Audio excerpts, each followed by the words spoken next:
大梦谁先觉？平生我自知。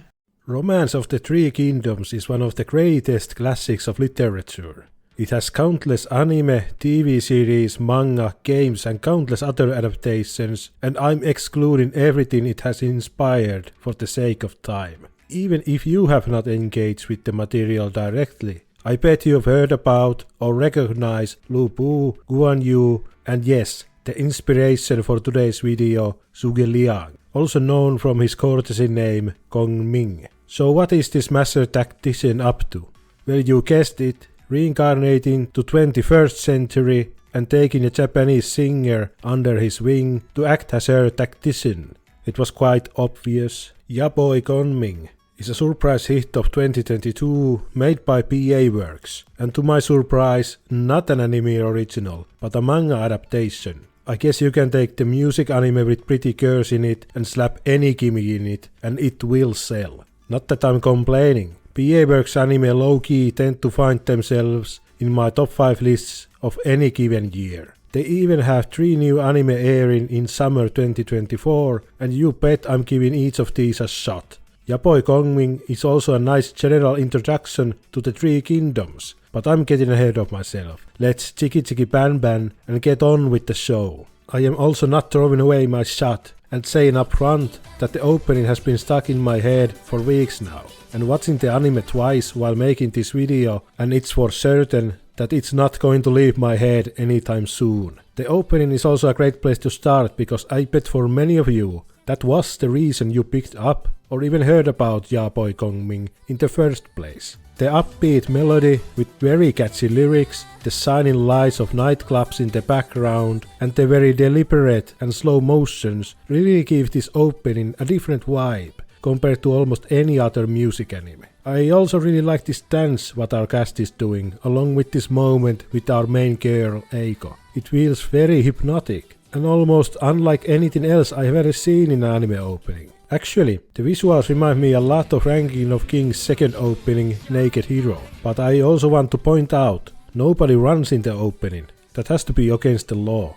So Kongming, in his deathbed, makes a wish to live in a more peaceful times, and on cue finds himself reincarnated at Shibuya, Tokyo. While taking a part in a Halloween festival is nothing but peaceful, Kongming ends up in a BB Lounge nightclub, where he first hears Eiko sing "Be Crazy for Me", and Kongming is washed away in awe. This is actually very clever, because as we were enchanted by the opening, Kongming is enamored by Eiko's singing. I can't believe that PA Works had such foresight. Through some funny shenanigans, Kongming ends up working at BB Lounge with Eiko, thanks to the owner being a big Record of Three Kingdoms nerd, and our story can really begin. At this point, I want to give a spoiler warning for the entire season. I'll be talking about the whole season and don't want to limit myself.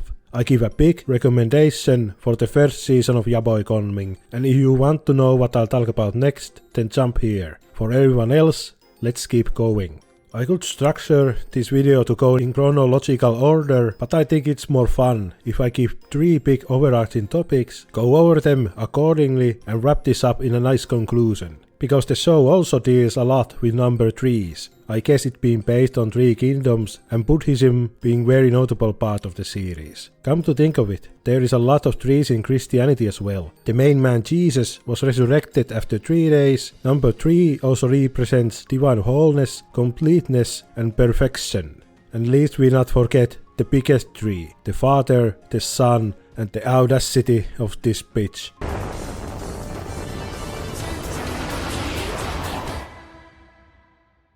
At first glance, the entire premise sounds silly, but when it comes to anime, I don't think it's that far out. I'd say something like Saint Young Men has more out there premise compared to Boy Kongming. Speaking of Saint Young Men, I mentioned Buddhism, and that is very prominent here, even for myself who knows nothing about it. I kept noticing references. Take for example this shot of Kapetaijin standing on a palm of Kongming. You could say that his entire world is under Kongming's control, and he is not the only character where it feels like that. And of course, reincarnation also plays a big part. And you could ask yourself, does this count as a reverse Isekai? Romance of the Three Kingdoms certainly has taken liberties with the actual historical records, namely all the Shu Han Wang, and certain events being attributed to Kongming. The romance feels like an alternative history fantasy, so I'm sure someone would call it a reverse Isekai. Personally, I don't, and this is nothing more than a silly observation.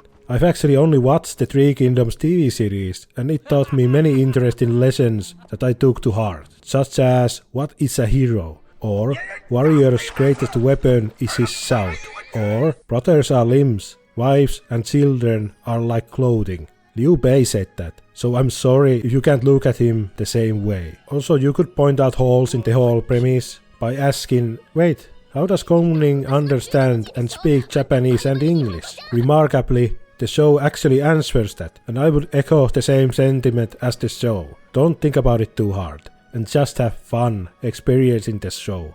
In many ways, Boy Kongming treads the same ground as many other music or idol anime. Most notably, how music can save, inspire or give purpose to someone. There is some commentary on music industry exploitation, but it's not dark, and it's used as a contrast between a manufactured musical band and our grassroots performer. One of the big points is for our characters to get a tons of likes in their social media post, which definitely is not uncommon to see, and one of the observations I had was, why not just buy likes? Which is actually a plot point later, but it's not done the way you're thinking, and it's made dramatic and convoluted on purpose. We would not have a show otherwise. Once again, I was swept by the good vibes and emotional moments that I didn't care to think about it too hard.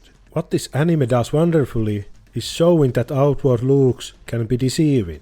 Take for example the BB Club owner Seki Toba and Karasawa. Owner has the looks of a proper villain, but he is an absolute sweetheart who saved Eiko and took her under his wing and supports her more than anyone. Also, a big fan of Three Kingdoms. Seki Toba, a warhorse and a foil to Kape Taijin, looks like a common street punk that would harass anyone walking down the street, but he is very stoic and tries to push Kape Taijin to get back into the rap game. Karasawa is the hardest sell, and he does the most villainous things in the show. He takes a failing rock band, Azalea, turns them into an idol band with very risky costumes and transforms their music to what is more popular. He is very jaded by the music industry and in a very nihilistic way tries to make Azalea popular with money. This is the darkest aspect of the show, but it's not even close to what, let's say, Oshinoko is doing. So in the end, it's much easier to accept his motivations and the face turn at the end of the season. He really does care about Azalea and finds them talented and promises to stay with them and make them popular, this time with clean tactics. I should also mention that every character in this story is an adult. Normally I wouldn't mention this, but I've seen enough comments on the internet how they just want to see an anime with adult characters, so I'm putting it out there.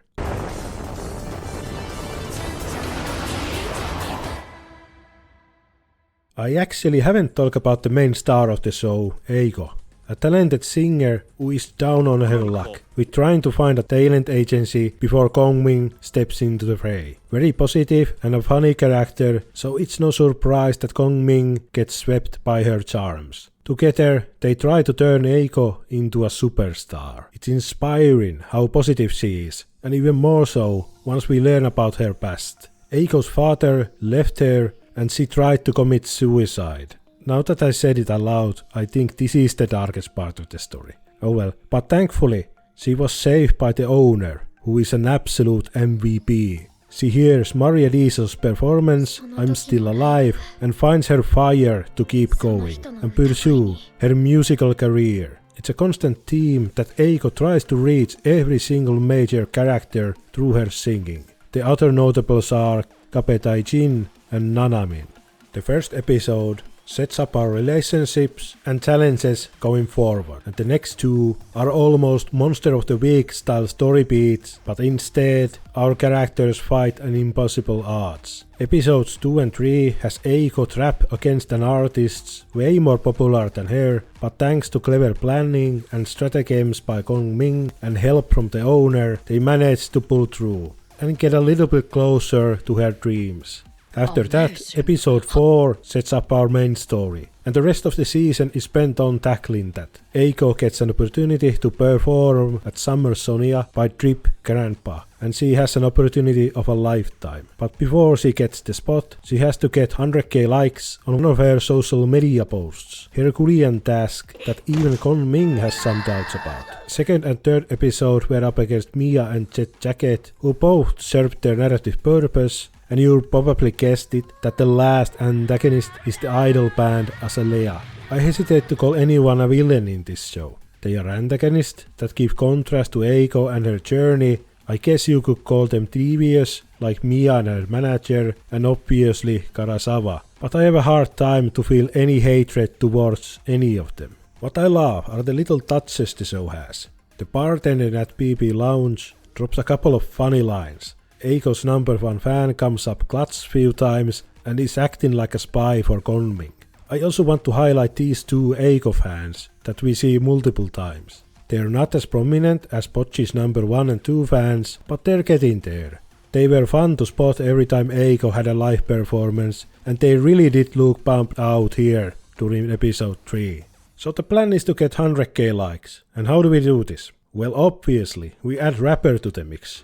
Obvious once again. I've name dropped Kape Taijin, just Kape from now on, couple of times already. Before he became a freestyle rapper, he had a very low self-esteem and still has during the show before sorting himself out, but managed to find his place freestyling with his friends before turning pro and taking on rap battles. He managed to freestyle all over Sekitopa and win multiple titles, but unfortunately his stomach pains caused by stress and anxiety made him quit after he passed out on stage and swearing to never again rap on stage. Until Kongming and Eiko entered the picture and they managed to get him back into the game. With few hilarious scenarios and honest to god rap battle between Kape and Kongming.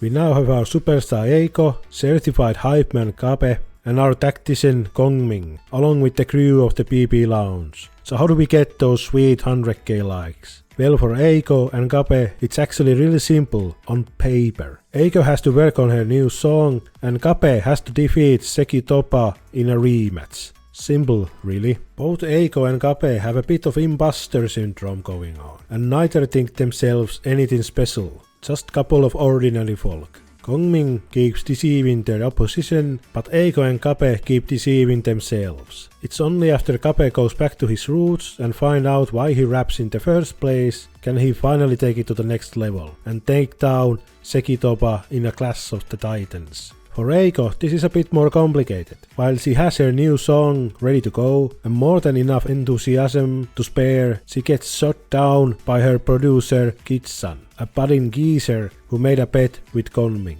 He agrees to arrange her new song, but Eiko has to find her own voice and the reason why she sings in the first place. Stumped, but not without aid, she uses stratagems prepared by Kongming to first get Kitsan on her side and a permission slip to perform on the streets. It's here, on the streets, where she meets Nanamin. Nanamin is about to be thrown out by the police, but is saved by Eiko, and together they spend time street performing while Nanamin gives Eiko some pointers how to improve her voice. Their relationship is honestly really sweet, so it sucks when Nanamin reveals her secret to Eiko and they go their separate ways. Eiko is stumped how Kid keeps telling her she is not good enough, so Eiko uses the last prepared stratagem by Kongming, a ticket to top of a skyscraper on a starry night, along with Nanamin. It's here when Nanamin drops the bombshell that she is in fact the vocalist of Azalea and the main obstacle to Eiko's success. Tearfully, she tells Eiko Azalea's backstory, how they were this talented rock band but could not find success until they were recruited by Karasawa, who controlled every aspect of their music and identity. Nanamin also tells Eiko that she can no longer see her and that next time they meet, it will be as rivals. Upon hearing this, Eiko finds her voice and newfound resolve and sings to Nanamin, trying to pull her from the darkness. It doesn't work, but it's still optimistic as it plants the seed for the future and lets Eiko finally sing with her own voice. And Eiko finally convinces Kid to produce the song. The end result once again rushes Kongming away and lets him relive the famous 3 visits moment with Liu Bei. Everything is set for the final battle against Azalea and Karasawa. Before we move on, I want to say something about the Dreamer. Much praise has been said to the opening, but man, Dreamer is an amazing song, a certified banger, and I keep listening to it while writing and editing this video, even more so than the opening.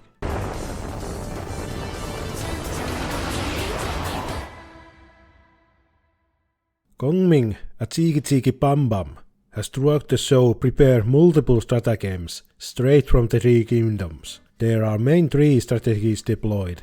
Stone Sentinel Maze, one of the 36 stratagems, creates something from nothing, and the most famous strategy of them all, borrowing arrows with straw boats, or social media likes in this case. It's amazing that these are all based on deception, because the historic Kongming had nothing to do with any of them. He might have written down some of the 36 stratagems for the future generations, but no, Kongming was not a real author behind them. Does it matter though? No, it does not. I just wanted to highlight how the romance takes big liberties from the real life records. The borrowing arrows with the starboat does matter, because Kongming goddamn stole it from San Quan. #cancel Kongming. If you want to ruin your fantasy even more, I'll leave a link to this Wikipedia article in the description down below, so you can check out even more outrageous feats and if they have any basis on reality.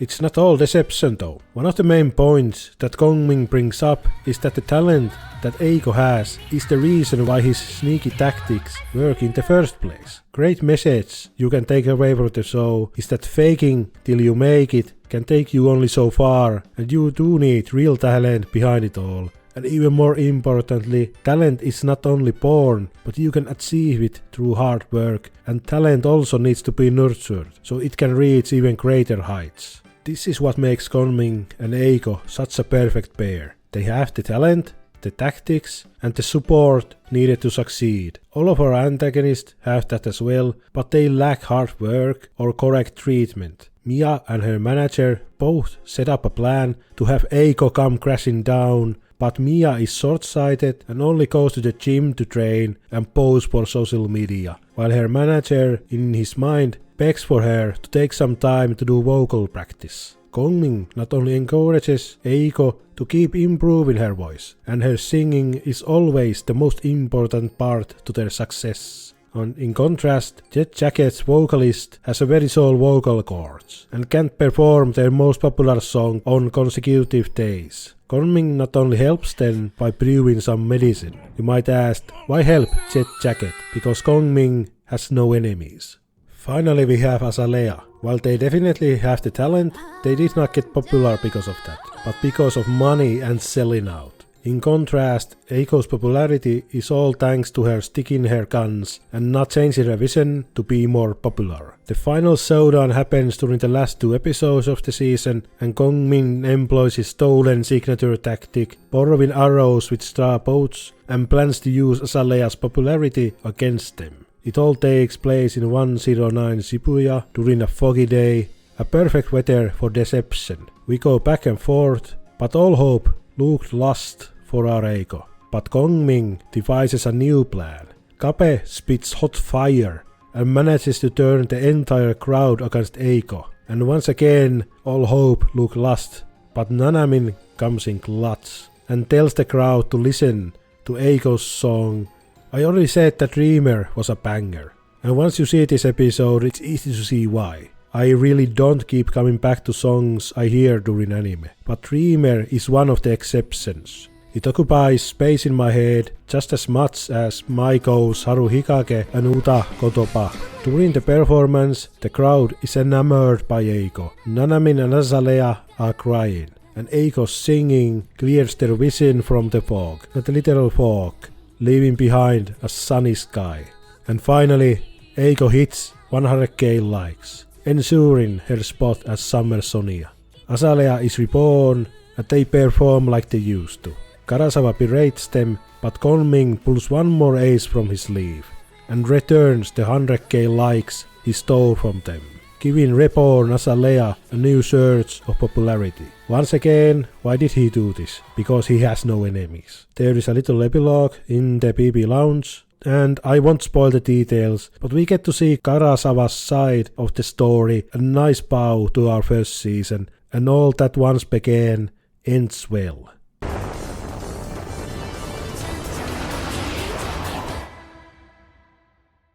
Boy Kongming was a pleasant journey and well worth checking out. A rather out there premise, but it makes it work with plenty of humor and charm. PA Works truly cook with this one, and they are definitely in my anime studios to watch list whenever new show from them shows up. Summer 2024 has 3 of them airing. 2 are anime originals and 1 game adaptation. And like I said, I will be watching all of them. Also one more thing. While writing for this video, PA Works announced that all the shows were finished before they began to air. They really rival KyoAni. You can find Boy Kongming on multiple streaming sites, depending on your region. If not, then you know what to do. A perfect show to watch during the lull between anime seasons. You can also read the manga if you want to. I have to be honest, and I tried to, but I had to stop myself. It's not because the manga is bad or anything. But unlike with Bocchi the Rock, where I easily imagined how these gags will play out in the future seasons and kept getting joy from that, and of course, the manga is a masterpiece in on itself. I just can't get into the headspace with this one. Maybe it's because the music is way more integral part of the story, unlike in Bocchi the Rock, where there is more emphasis on the humor. It might be different for you, and the anime covers the first 28 chapters, or first 4 volumes. The last chapter was not adapted, if you're looking for a place to start. The manga is licensed by Kodansha, and link to that is down below. I kinda want to cover the 2010 Three Kingdoms Chinese TV series now, but that will have to wait for a better time. Next time we will cover Jellyfish Can't Swim in the Night, since the last episode should have aired before I got this video out. That video will come out after Pride Month ends, which is a shame, because it would have fit the theme perfectly. Thank you for watching, and remember to cancel Kongming on Twitter.